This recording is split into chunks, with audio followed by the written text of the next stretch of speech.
মা হারালেন সানা খান। সাবেক বলিউড অভিনেত্রী ও বর্তমানের জনপ্রিয় ব্যবসায়ী সানা খানের মা মারা গেছেন। মৃত্যুর বিষয়টি ভক্ত অনুরাগীদের জানিয়েছেন সানা খান নিজেই। দীর্ঘদিন ধরে অসুস্থ থাকার পর তার মা শেষ নিঃশ্বাস ত্যাগ করেন। নিজের ইনস্টাগ্রাম হ্যান্ডেলে সানা খান এই হৃদয় বিদারক খবরটি শেয়ার করে জানান, তার মা মিসেস সাইদা বহু বছর ধরে বিভিন্ন স্বাস্থ্যগত সমস্যার সঙ্গে লড়াই করছিলেন। তিনি লেখেন, ইন্না লিল্লাহি ওয়া ইন্না ইলাইহি রাজিউন।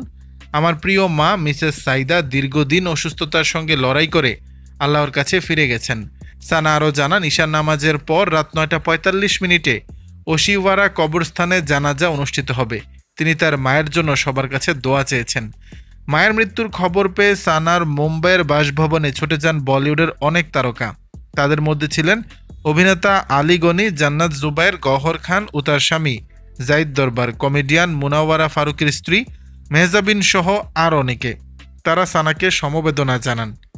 উল্লেখ্য, সানা খান ভারতীয় রিয়েলিটি শো বিগ বসে অংশ নিয়ে এবং সালমান খান অভিনীত জয় হো ছবিতে অভিনয় করে পরিচিতি লাভ করেছিলেন।